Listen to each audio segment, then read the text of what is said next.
is David Rovix hosting another episode of Fifth Estate Live, which comes to you under the auspices of Fifth Estate magazine, produced by one of the long-standing members of the editorial collective of Fifth Estate magazine, Peter Werby. Comes to you every Tuesday at 10 a.m. Pacific, 1 p.m. Eastern, 6 p.m. in Belfast, 7 p.m. in Berlin. On the Facebook pages of Popular Resistance and Kebu Community Radio and various other platforms. And it all goes up later on a playlist on fifthestate.org. And you can also find it if you look for This Week with David Rovix, wherever you get your podcasts. It goes up in podcast form as well as on YouTube and Twitter, Facebook, and various other places. And today we have the great honor of spending the hour with longtime organizer, author of many books, both fiction and nonfiction, for quite a long, decades-long career as a professor at Wayne State University, Fran Shor. Fran, it's great to have you. Hi, thank you, David. Thank you. To the FE also for being able to run this, and thank you for the music too. Oh, heck yeah. And there are people watching the broadcast who are enjoying it on a regular basis out there. It's always hard to know who they are exactly, but they're out there. And and there's the new, I should mention also the new issue of Fifth Estate magazine, which is a primarily print magazine. It's a quarterly print magazine, and the new issue, number 407, which features a brilliant cover by Seth Tabachman, also features a sort of a very timely review of The Plague by you, which right, an article as well by me and many other folks. But can we start there? It was also very interesting. I was just reading your review, which highlighted some points about Camus that I didn't know about. But this is probably the most discussion that the book The Plague has gotten since possibly since it was published. I don't know, but it's certainly, I've never heard so much. I hear about The Plague every day and I still haven't read it, but can you talk about the relevance of The Plague at the moment? Yeah. Part of it is, of course, that Camus was involved in the resistance during World War II. He had started out in the 30s with the Communist Party, but began to make a move towards anarchism, which was very interesting. And in fact, Camus' philosophy, his political philosophy, is something that I've been wrestling with since my time as a graduate student, and I became a draft resistor. Camus was actually the rebel, was the Bible that I used to try to define what my politics were. And I still think one of the insights that Camus had about what he calls altruistic individualism is a really wonderful way of describing a form of anarchism, I think, which informed a lot of those of us who became radicals in the 1960s. Camus' relevance in post-World War Europe in particular was because, as a member of the resistance, to some extent, the plague was a metaphor for fascism. And although it shouldn't really be reduced to that, political formation, it has a larger meaning, and it's taken on that larger meaning with the coronavirus and the worldwide pandemic of coronavirus. So what I was interested in particular, was how Camus discusses, in a period when people are fearful, paranoid, how we create solidarity. And Camus, again, helps us navigate how we think about, in the context of a awful biological infection, how we think about we're going to connect with each other, even though contact may lead to sickness and death. So he talks a lot about an ultimate form of solidarity called social solidarity. There's different forms that he discusses of civic solidarity and social solidarity. And social solidarity is, I think, what we've seen practiced in the post-George Floyd assassination demonstrations, that people are prepared in the name of humanity, in the name of Black Lives Matter, which is the signal flag now for humanity redeemed. I think that issue of creating social solidarity also informs how people can go into the streets masked, trying to keep a certain level of social distance, not always achieving that, but saying that this issue of racial justice, this issue of being treated as a human being, this issue of how our humanity literally trumps, I want to underscore that word, literally trumps the viciousness, the xenophobia, the racism, the misogyny, the ableism of this power structure, that doing that is a way of manifesting one's humanity. And I think that's what connects the work of Camus in The Plague to his other writings, to the novel that I just finished, Passages of Rebellion, and to the collection of essay on weaponized whiteness, in particular on the issue of how people contest white supremacy and white identity politics. I wonder if when one of the aspects of the plague also this was exploring the social isolation of having of this kind of, which of course there's so many parallels with fascism and the social isolation of everybody mistrusting everybody else because Right. they're afraid they're going to go to the camps if somebody calls the police. But I wonder how well was if using the plague as a metaphor, how well does it actually hold up when you're talking about an actual plague? Well, surprisingly well, which is why it has become such a bestseller now. I think people have gone back to it to look at the issue of how you contend with a time, and of course this was limited to the city in Algeria. So it wasn't as if this was a worldwide phenomenon, which in fact coronavirus is, but it did strike a resonant note when you consider the issue, as you raised, David, of fear of social isolation in particular. And it tends to, and Camus talks about this, it tends to reinforce the sense that I'm only out for myself. I've got to look after number one. I can't really think about anybody else, because if I'm going to survive, I have to keep my own survival at the foremost.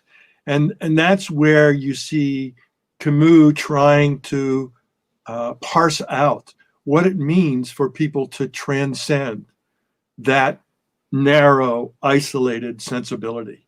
And so I think it obviously has applicability. He's talking about the bubonic plague, in effect, right? I mean, which goes back to the Middle Ages, at least. It has a longer trajectory than that. But in terms of how devastating it was, the Middle Ages was clearly that period of when millions were just wiped out. So the reappearance of these biological global infections is another lesson, I think, that we need to be reminded of, because we haven't really addressed the deep-rooted problem, which is not just let's get a vaccine, right? The deep-rooted problem is we're destroying the habitat of animals. We're chaining them and putting them in factory farms where these kinds of infections can spread. And we've got these global chains that operate as capitalist links in the the new chain of production and consumption, that also lead to the worldwide spread of these kinds of infections. So again, I think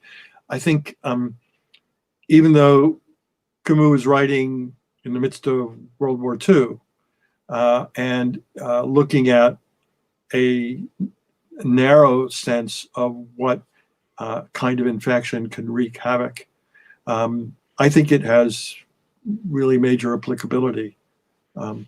Yeah, I'd say so. And there's the when you mentioned the what was the word that you used, that Black Lives Matter is like the sort of signal flag of humanity, of being truly human, and in the present age. You said it even more succinctly than that. It was very good. But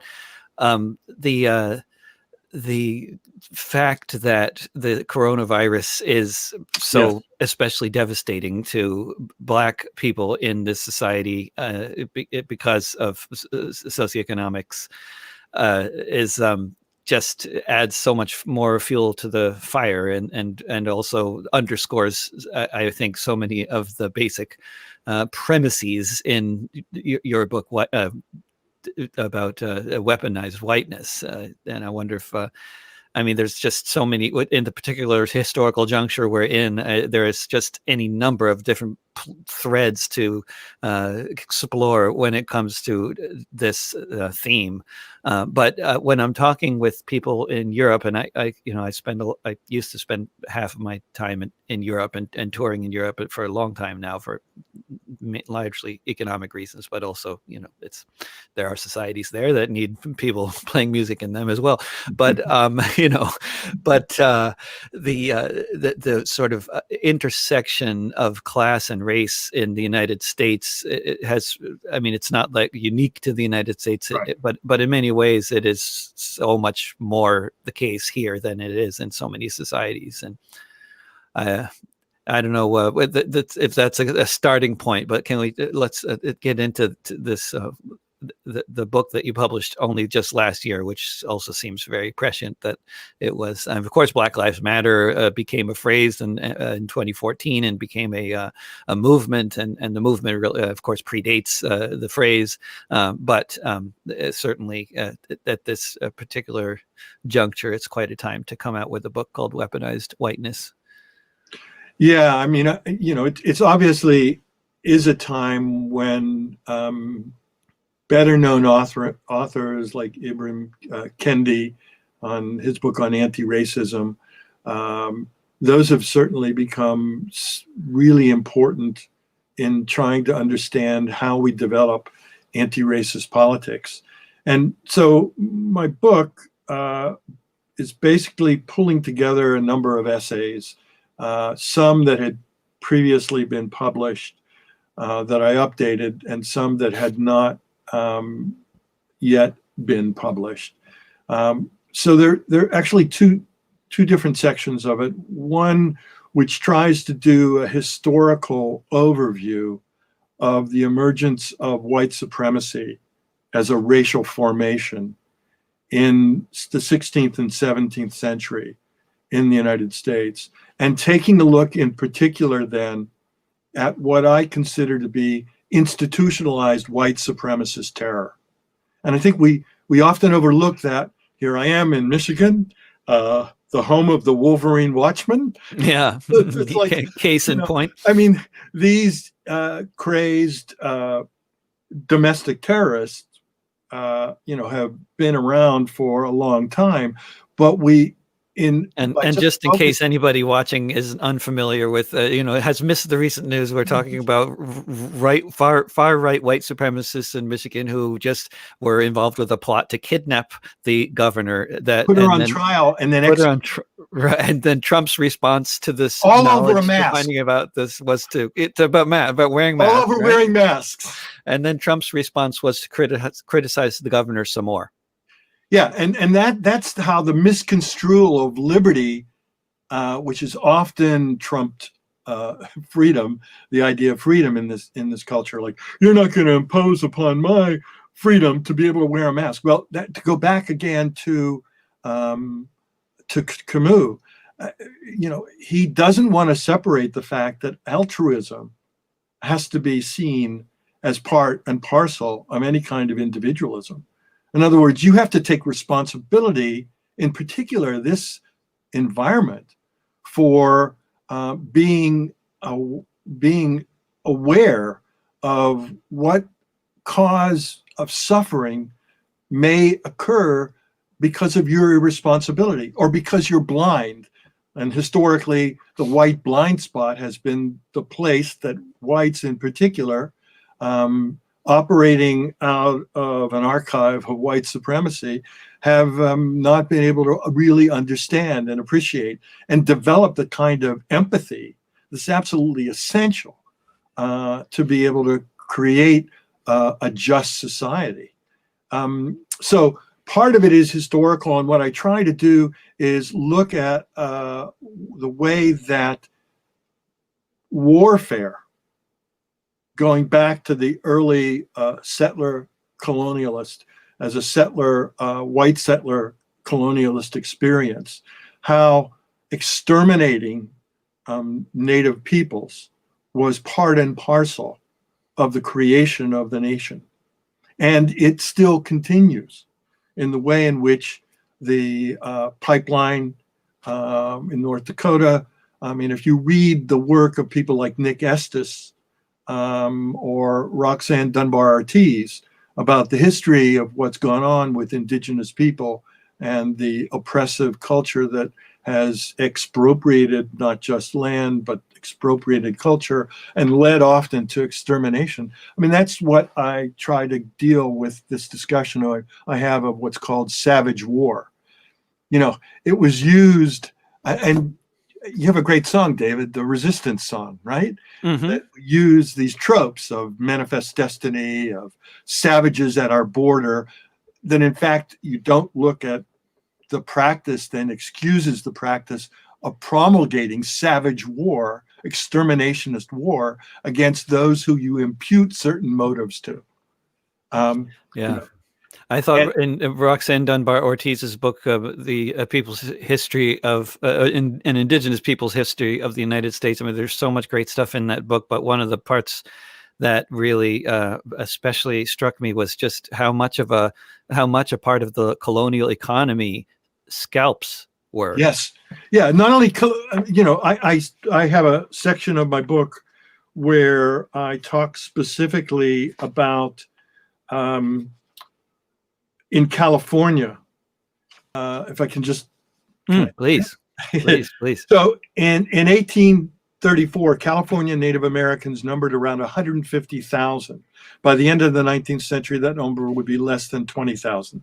Seeking the land occupied by those indigenous inhabitants, Leland Stanford is a name we need to cancel because I don't call it cancel culture. It's restorative justice. Yeah. Right? So Leland Stanford and other wealthy white transplants financially underwrote what were euphemistically called Indian hunting expeditions. Just stop for a moment. Yeah. Indian hunting expeditions, which actually were murderous assaults on California Native Americans. When Stanford became governor of California, in 1861, he expropriated state finances to expedite further extermination, all in the name, of course, of white civilization and progress. And that trope of white civilization and progress can be seen not just throughout the 19th century in internal colonialism, but then as the imperialist empire begins to move outward, it's so immediately relevant to all the way from the war in the Philippines, which the officer class talked about as exterminating Indians. They had just come from the plains and from places where they had already done that. And even all the way through Vietnam, right? Where we talk about the war in Vietnam, where they talk about going into Indian country. Mm-hmm. And through even the war in Iraq, where they talk about savages. If you've seen this execrable film about the sniper, Kyle What's this, American Sniper, I Yeah, think? the American Sniper. I mean, his autobiography is filled with discussion of, I want to exterminate all these savages. It's the same over and over again, these same tropes, because it is fundamentally a racial formation that's become part and parcel of the imperial project.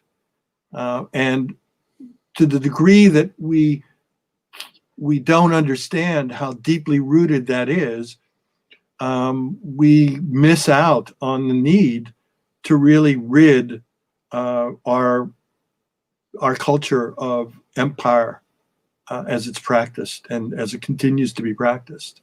So the other long formation then that I talk about is policing. It's as an institutionalized white supremacist terror. That it goes back to the slave patrols, that it continues through the 19th and 20th century, that when white terror states in the South operated like Mississippi did, as essentially practicing constant white supremacist terror.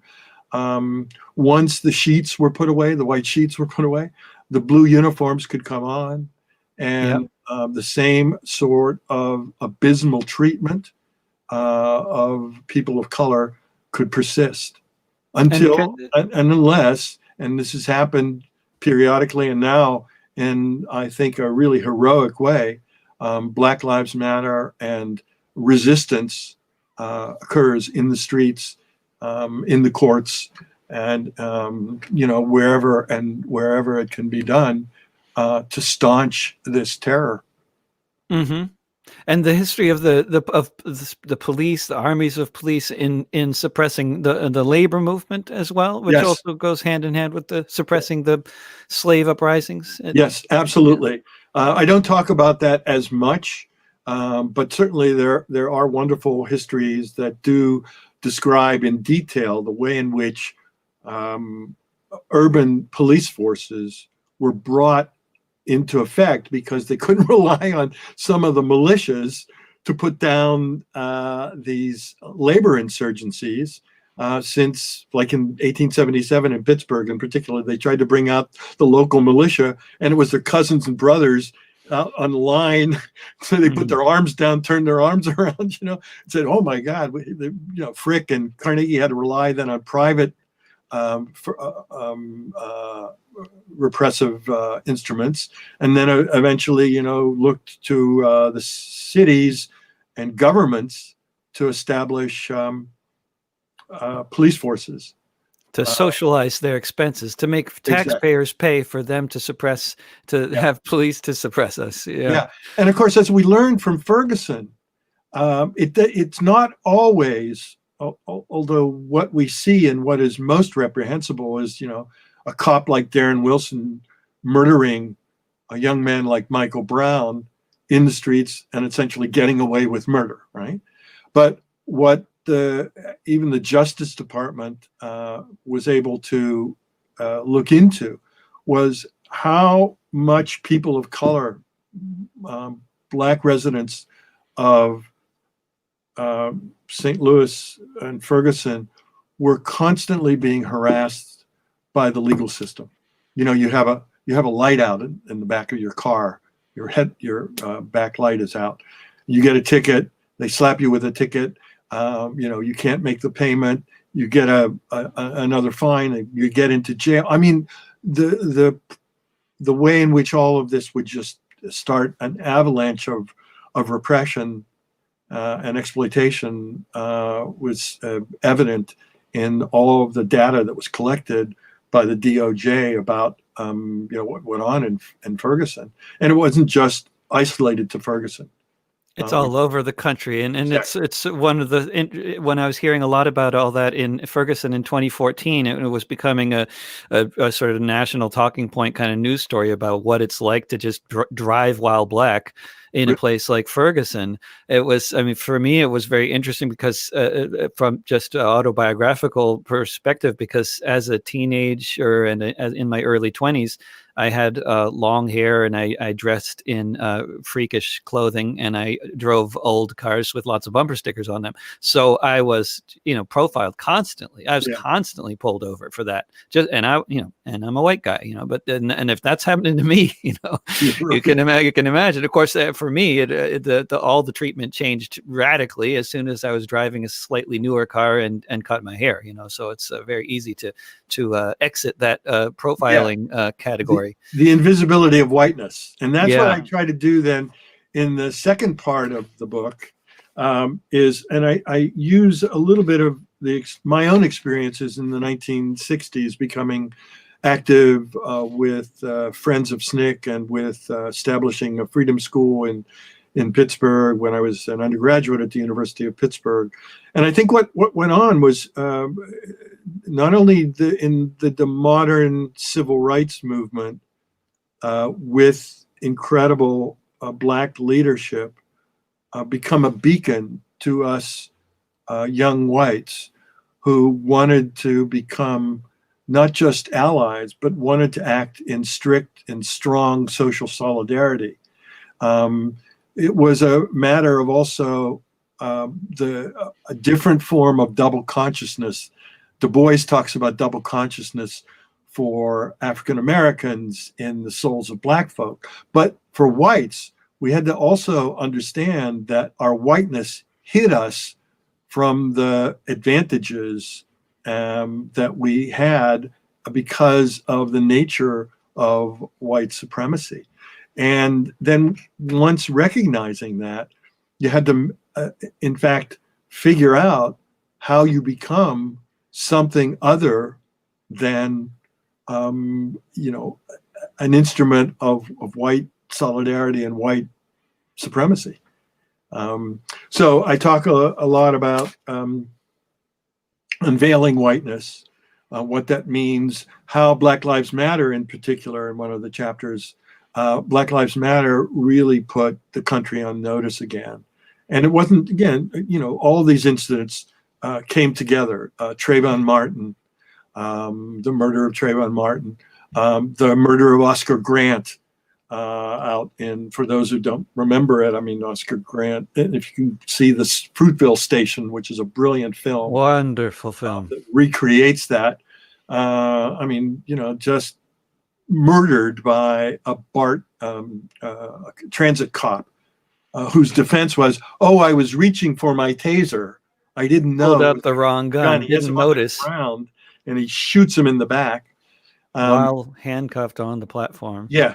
So and these go on and on and on. And I think what Black Lives Matter was able to do, and the reason that I use it almost as a concluding chapter, is that it challenges weaponized whiteness, not only in its lethal form with police violence, but also in its legal form, in its underground form, as elements of the way that there is constant disparity between those who inhabit a privileged world and those who are people of color, in a much more difficult environment. And again, COVID, as you point out really early on, COVID's a wonderful, or actually tragic, representation of those inequities.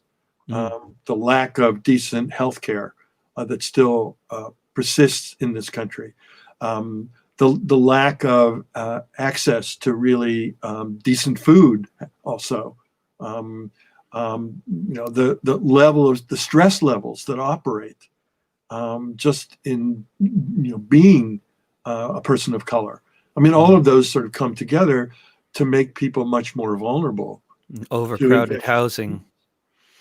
Yeah. The housing is really something else. Seeing looking around any city in this country, especially around here in Portland, and just from block to block, you can see it if you know what to look for. That like people are living two or three families in a 2-bedroom apartment, and then the next 2-bedroom apartment has one person in it.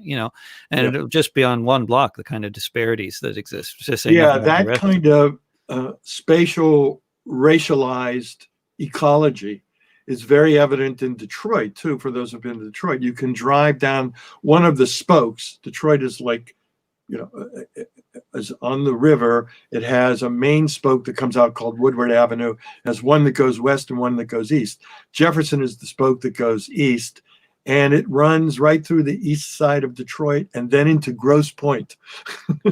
And it is like literally night and day because you have these sheltered suburbs. And Grosse Pointe used to actually have a point system right through the 1950s where they would eliminate people of color and Jews and Italians from moving in. So this practice that Richard Rothstein calls the color of law, how it was deeply rooted and embedded in housing practices, in the way that those were upheld in legal opinions. I mean, all of that, I think, it takes a required observation of how we arrived at that point and the way in which we need to deconstruct it. So, again, that's what Weaponized Whiteness tries to do. What about one of the things that I found so interesting in a history book, and I can't remember offhand the name of the author, but the book was titled White Trash.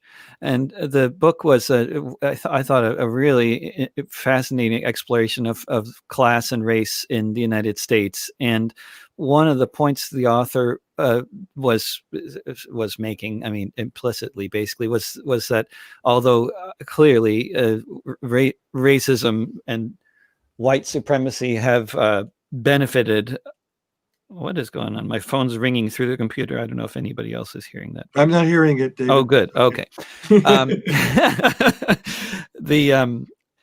The phenomenon of although obviously with in so many ways many white people have benefited so much materially and in so many other ways from white supremacy in the United States. At the same time, it's this same phenomenon of white supremacy is used and as a tool to get a lot of cheap labor out of a whole lot of people, including a lot of poor white people. Exactly. Right? So that is.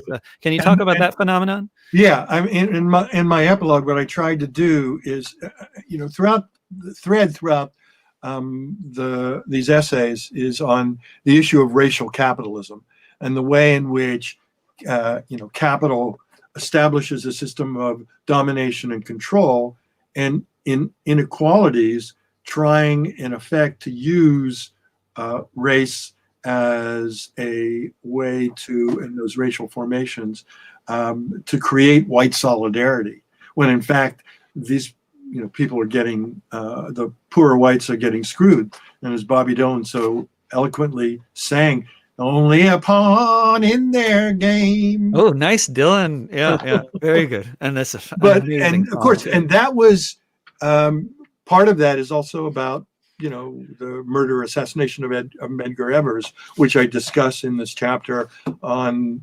restorative justice and the way in which we deal with the ghosts of the past, including monuments and memorials, which we can talk a little bit more about.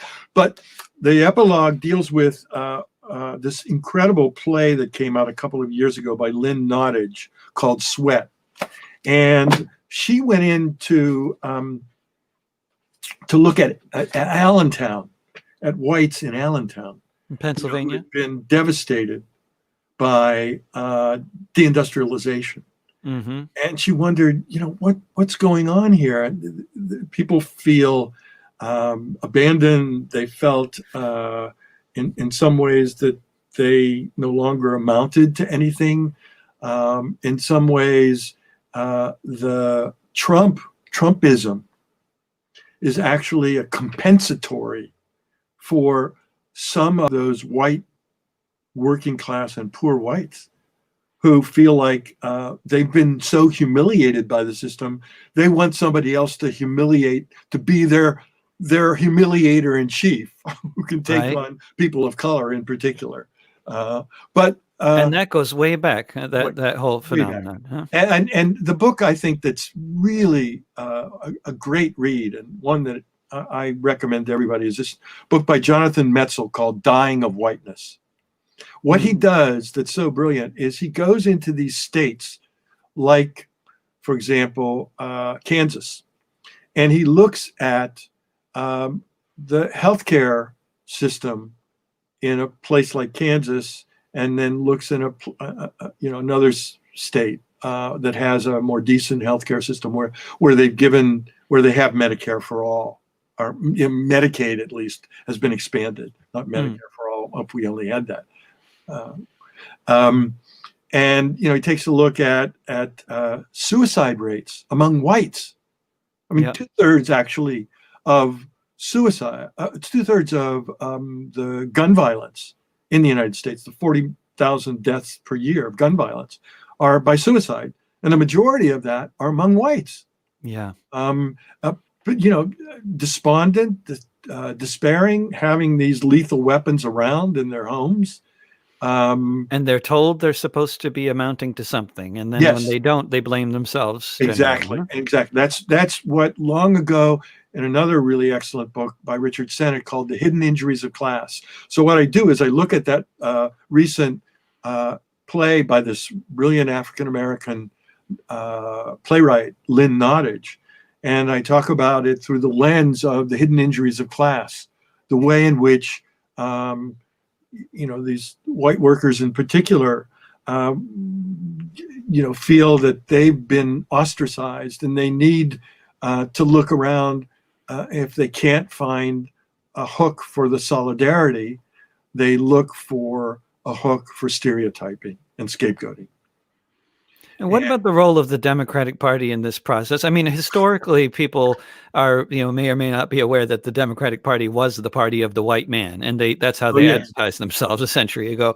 But in the modern Democratic Party, in the course of the Clinton and Obama administrations, people overall, the working class suffered in this country while the economy, while the business press was crowing on about how the economy was booming, by which they meant the stock market. Right. The average people were suffering increasingly more and more, including the average white working class as well as everybody else in the working class. And then it just seems like there's so many, history doesn't repeat, but there's so many parallels in terms of the rise of Trump and the rise of fascism in both Italy and Germany. And I think it's the when I talk about Trumpism, I try to situate it in a longer arc and bring into the conversation neoliberalism that Clinton and Obama were representatives of. And it's that neoliberalism that helped to deindustrialize, impoverish a whole class of people, and I think that what is important to understand is that when push came to shove, Obama could have and should have dealt with the crisis, the housing crisis, because it particularly impacted people of color, blacks in particular, whose only measure of wealth was their house. And they lost their houses by predatory lenders. They had nothing. There could have been a moratorium. There should have been a moratorium, right? But that would have been taking on the banking class, taking on Goldman Sachs and others, the people who populated Clinton and his cabinet. Both of their cabinets, and which how is why many they're Goldman saying, Sachs and now they're former saying executives. It's amazing. And now they're saying about Joe Biden, he'll be great. Oh yeah, he'll be full of white male Goldman Sachs former executives. And why that bank? I mean, there's so many other major banks. Why? But that one is incredibly influential in American politics. Yeah. Well, more so with the Democrats, although not exclusively. I want to read a passage, if I may. I think the person who really nailed this best is Cornel West. Mm-hmm. And I quote West in this discussion of white identity politics and the terrors of Trumpism. He says, while Trump is a sign of our spiritual bankruptcy, all spectacle and no substance, all narcissism and no empathy, all appetite and greed and no wisdom and maturity, his triumph flows from the implosion of a Republican Party establishment beholden to big money, big military, and big scapegoating of vulnerable peoples of color, LGBTQ peoples, immigrants, Muslims, and women. It also flows from a Democratic Party establishment beholden to big money, big military, and the clever deployment of peoples of color, LGBTQ peoples, immigrants, Muslims, and women, to hide and conceal the lies and crimes of neoliberal policies here and abroad, and from a corporate media establishment that aided and abetted Trump, owing to high profits and revenues. Yeah, I mean, he so often says it best, huh? Yeah, I mean, I can't put it any better and more concisely than no West. But yeah, that's and I should say, let me, if I may, David, also, there was just a new manifesto that came out that was put out by, I don't know if you saw this, by Mumia Abu Jamal and Alice Walker, among the various people who signed this. And it's called A Manifesto for Our Times, the challenge to abolish systemic racism. And I'd highly recommend that. I found it on Counterpunch the other day. So you might be able to see it, but I think they do a really good job of very concise discussion of systemic racism that I try to do in much more, academic style sometimes. Yeah. But and they also suggest certain things that need to be changed. The insidiousness of using people from marginalized groups as your sort of cause when you're like for the Democratic Party, to use them, different marginalized groups as sort of your sort of picture people and your image of this is the intersectional group of people from society that you represent, without really representing their fundamental interests as overwhelmingly members of the working class, among whatever other interest, but it's overwhelmingly, we're talking about the people who, as you say, if they own anything, they own one house and they've just lost it under a Democratic administration. And it's just it's the insidiousness is, it's hard to overstate how much of a role the Democratic Party plays in building support for Trump. That being said, I would be remiss if I didn't say, and here's my little plug on my little grandstand, this is a referendum on Trumpism. So this election, it's a referendum on Trumpism. And although I think we're seeing a slow moving coup, I think, people need to be advised. That's all. You make the choice, but know that it is a referendum on Trumpism. I'm not touting any particular candidate. Anyhow, is it possible to move on to? Yes, let's talk. Can we talk about this wonderful novel that you've just published? Yes. Because it's a semi-autobiographical novel written just prior to the outbreak of COVID and the uprisings, which is quite a time to write a novel. Well, it was actually written while during the pandemic. Oh, right. Yeah, I mean, I had to find some way, hunkering down, that I could relieve my creative juices, and this is. Writing is often the way that I do it. So I just decided, I want to try to see if I can manage a foray into fiction. It was your first novel? Yes. Yeah. And did your work as writing nonfiction help with the process, or more was it a hindrance, or did you have to relearn? I think it was both a help and a hindrance.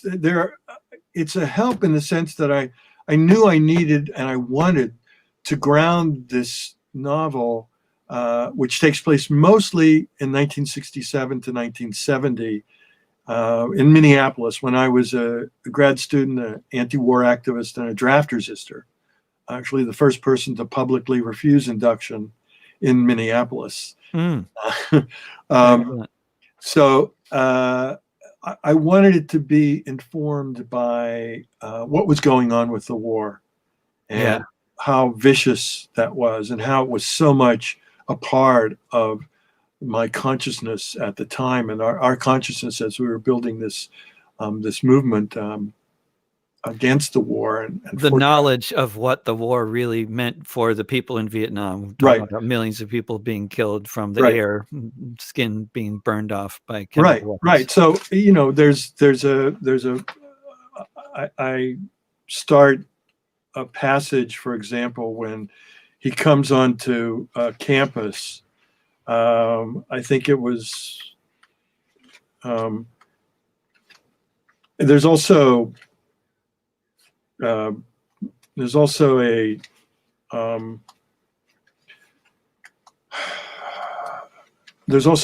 an updated version of what's going on. It doesn't just stick in the 60s. There's a connection to the women's movement, to something else happening, and I wanted to just see if I can read these two passages. Oh, yeah, please. This is the start of classes at the University of Minnesota in mid-September 1967 marked the transition from hot, humid summer days to the increasingly crisp ones in the fall.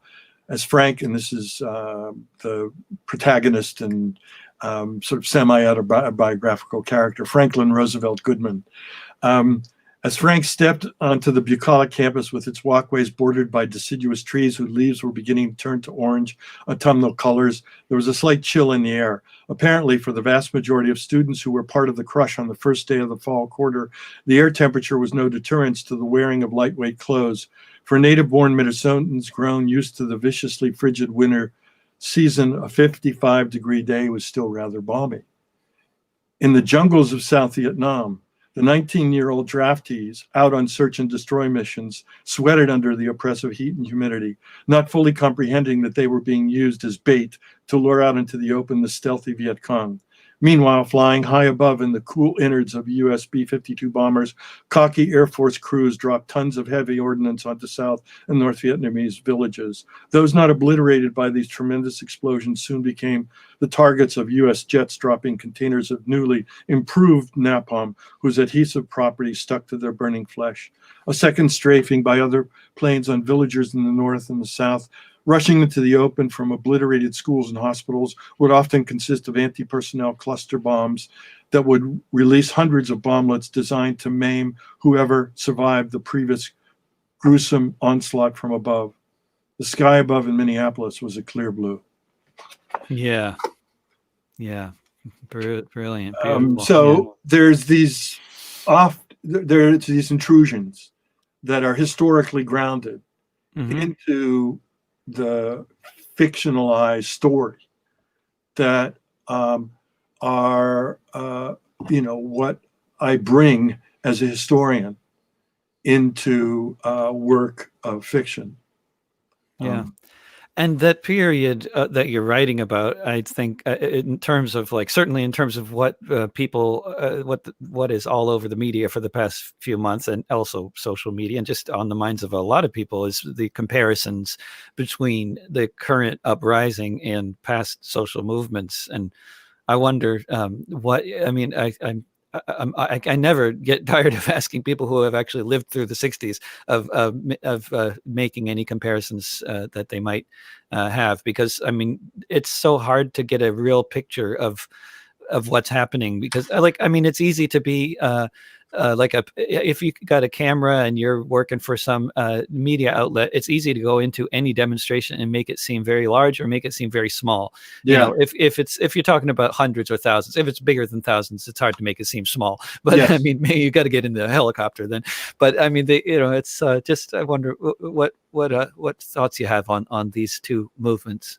Part of it is I want to, if I can parse that into two separate things. Please. I want to talk about the civil rights movement the Black freedom struggle of the 1960s, which and 50s, which was very evident in the mind of Black Lives Matter folks. They understood that this was a part and parcel of a long trajectory, of a long journey of a Black freedom struggle. And I think even the kids who, the Parkland kids who I talk about in this in Florida, chapter of Weaponized Whiteness, just if I could read this one paragraph. This was when they're developing the March for Our Lives in March 2018. And I try to make a comparison then between what happened in 1963 in Birmingham with the young students and what happens now, what happened with the March for Our Lives in just recently, 2018. Prior to this march, students around the country had organized walkouts to highlight the issue of gun violence. And, we were part of them here. I'm sure you had them, in Portland. Not unlike the younger students who walked out in 1963 from their high schools, middle schools, and even elementary schools in Birmingham, Alabama, and Jackson, Mississippi. The difference, of course, was that whereas over 2,000 students were arrested in Birmingham, 2,000 students arrested for that walkout, there were hardly any arrests at either the walkouts or the demonstrations on March 24th. The estimates in the main event in Washington, D.C. range from 200,000 to 800,000. Truly, truly astounding. Parkland students like Cameron Caskey, David Hogg, and the amazing Emma Gonzalez spoke movingly, and there were young students of color, including this wonderful young kid, Naomi Wadler, right? So you had, and these kids were so much more, I think, aware than we were in the 60s of how everything has to be measured in this multicultural, multi-issue solidarity network. And they did an astounding job of reaching out, of making sure that was evident. There were so many times when that would prove so difficult in the 60s. Yeah. So there's certainly, there's certainly that. There's also the sense that there was a point when in the 1960s, particularly in the anti-war movement, when it was so clear that the whole idea of what the U.S. military was an instrument of imperial wars, more than willing to use young men who came from poorer backgrounds, because rich people like Donald Trump and George Walker Bush and these people could get out, go into the National Guard, right? Mm-hmm. So the poverty draft, in a way, continues, even though we were able to end the draft because of how it became impossible to get people to finally agree to go in the military. And once they were there, by the late 60s and early 70s, there were incredible numbers of mutinies by these draftees. And a lot of that had to do not just with the conditions of the war, but with the kind of organizing that folks like you are doing. Yeah, I mean, when I think about this, one statistic that comes to mind to try to describe the scale of the movement at the time, which I believe is an accurate statistic, is that outside of every military base in the United States, there was at least one physical anti-war coffee house run by the anti-war movement, which is just such an achievement as far as organizing goes. And I think what occurred then, one of the tactics, in a way, of a recuperative ruling class was to try to insist that the anti-war movement was at the time also opposed to the grunts who had to fight this war. In fact, as you pointed out with that statistic, David, we were reaching out all the time.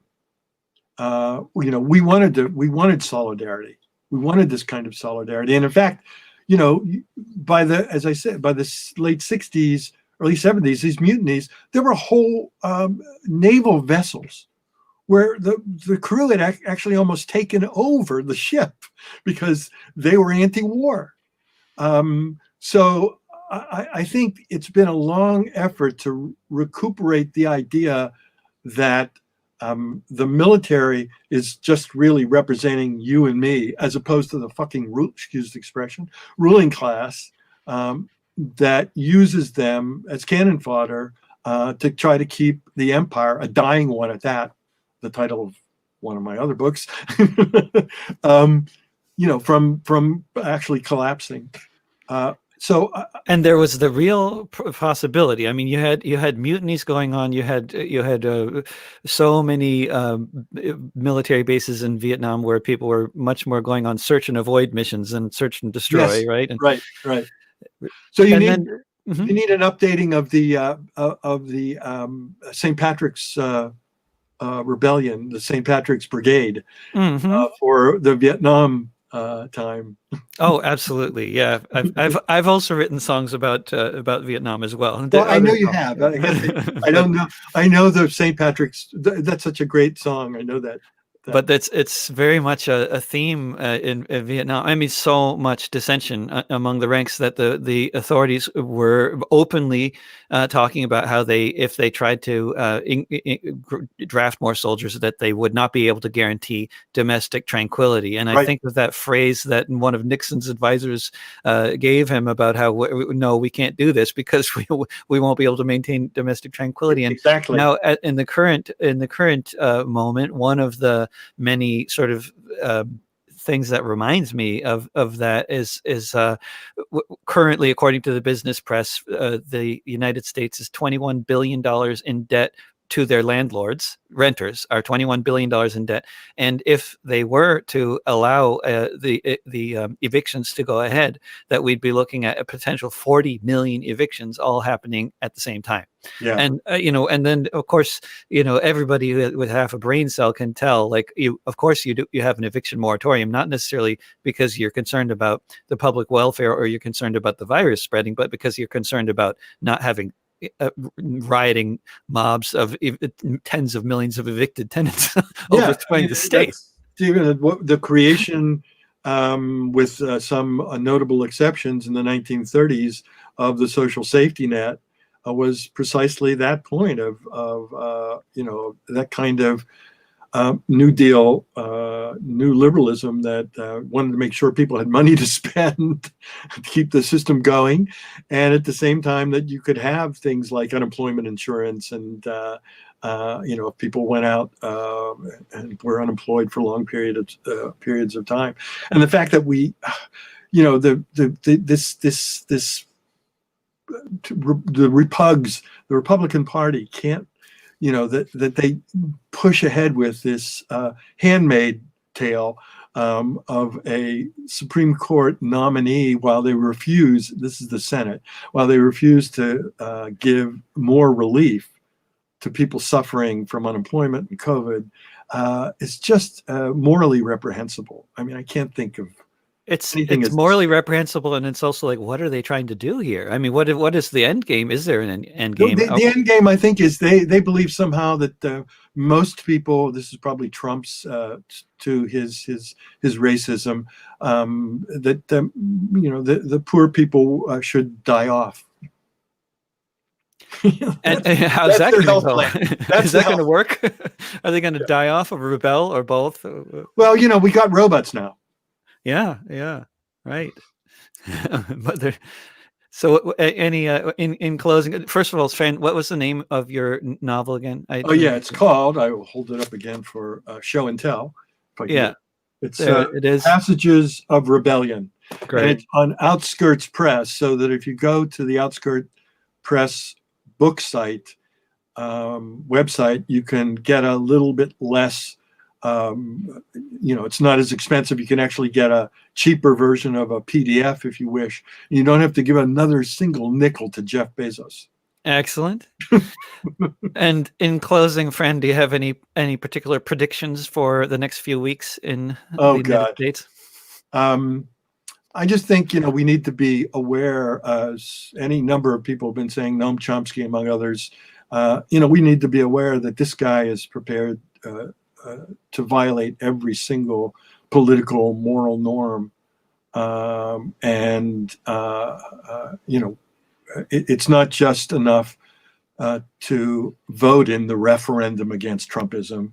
You have to be mobilized to prevent a coup and to prevent this, what the ultimate destruction of what remnants of democracy we have. And you guys in Portland have been doing a good job. Yeah, you got to say. And there's a group of people. I'm not sure who they are, but it looks very good. Looks like George Lakey might be involved, but it's a 10-point plan for how to try to prevent a coup. And I read this, and it was very good, and it's on the web. And I tried to share it on Twitter, and Twitter told me I could not share it because it was suspicious. Oh my goodness! Presumably because it uses the term coup. And it's but it's not promoting coups. It's trying to that's just yeah, right, typical. Well, that's why we try to make our own media. Yeah. Fran, thank you so much. David. Thanks, Yeppy. Pleasure. This has been wonderful. Wish us all well, good health, and the struggle continues. Absolutely. Yeah. Well, talk to you after the election. Okay, take care. Take care, Fran. And thanks everybody for tuning in to another episode of Fifth Estate Live, which comes to you right here on this platform, whichever one you're watching on the Facebook pages of Popular Resistance, Cable Community Radio, and on Twitter, YouTube, VK, LinkedIn, and Twitch, every Tuesday at 10 a.m. Pacific, 1 p.m. Eastern, 6 p.m. in London, 7 p.m. in Copenhagen. And I'll be back next Tuesday to host another episode of Fifth Estate Live. And I believe I'll also be hosting an episode of Discussions with David tomorrow at the same time on the same platforms. And that's all for now. Remember, don't pay the rent. Mutual aid will get us through. Trust your neighbors. Talk to you